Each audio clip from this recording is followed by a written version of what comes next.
Pete Hegseth, ex-wife, feared for her personal safety, according to new allegation. Put it up full mass here. I'll give you the background to this debacle in the sworn affidavit obtained by Democrats on the Senate Armed Services Committee.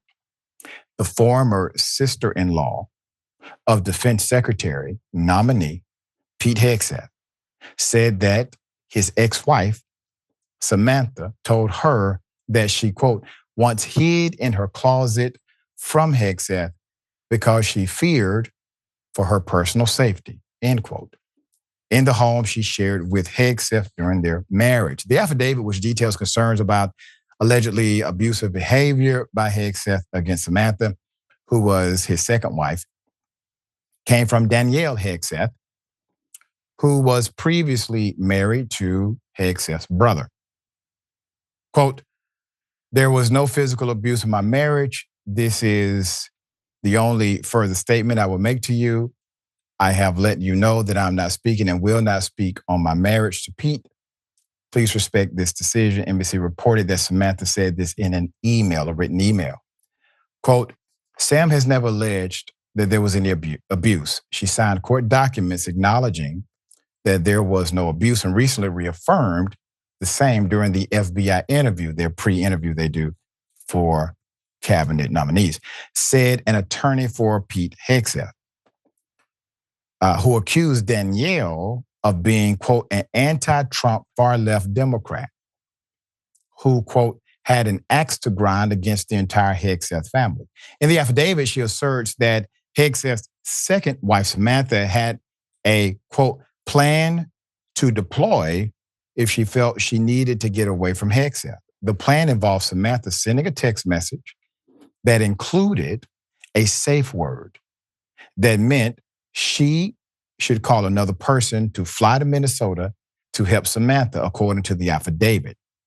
Danielle said she was part of the plan's deployment on one occasion, but did not specify why the plan was enacted or what happened after she called the other person. Quote, I believe that Samantha feared for her safety and that she did have this plan, not only because I was part of its deployment one time in 2015, 2016, but also because it is consistent with what I personally observed of Hegseth's erratic and aggressive behavior over many years, end quote. Aside from the experiences, she says, were recounted to Danielle by Samantha, Danielle attested to having personally experienced emotional abuse by Hegseth, recounting an alleged episode during which Hegseth yelled at her and was very aggressive in my face.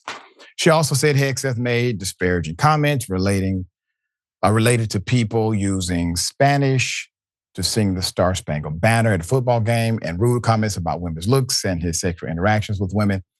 As I told the FBI, I have also heard Hegseth say that women should not have the right to vote and that they should not work.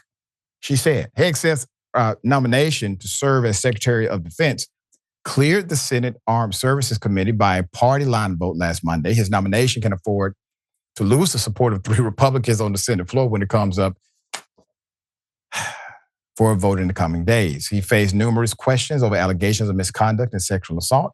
Hegseth, throughout his confirmation process, has repeatedly asserted that he is a, quote, changed man. During his hearing before the Senate Armed Services Committee earlier this month, he told the panel, quote, I am not a perfect person, but redemption is real, end quote. Put him up again. See, a lot of people in good faith believed that the allegations of abuse, aggression, bigotry, and racism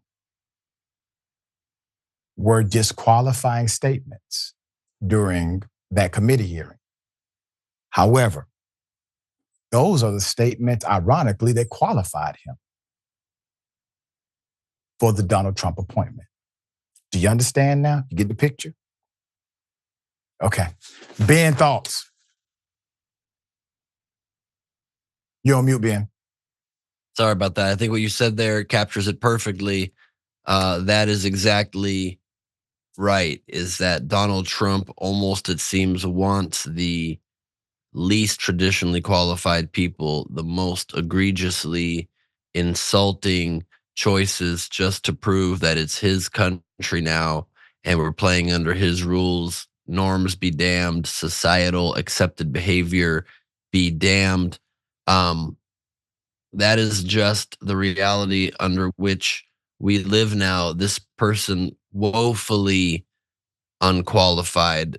Being a Fox News host alone should unqualify you for any job outside of the Fox sphere, but let alone to run our military. It's ridiculous.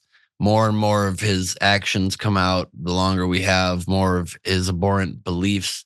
I still hold out some degree of hope that he won't be confirmed. I hold that hope against hope, probably. I just am an eternal optimist. But every belief that comes out, oh, now not only does he not think women should serve in combat, he thinks women shouldn't vote. It's always amazing to me how you can tell how unbiased these people's opinions are. They never take such a hard look that they think their own group shouldn't vote. Right. It's Never. always the other group. I think men should be voting, but you ladies, not interested. Not interested in you having that vote to dilute my vote. We're living in a circus. Yeah. And ever since they banned animals from the circus, it's just a bunch of humans acting like animals, and that's what we're stuck with.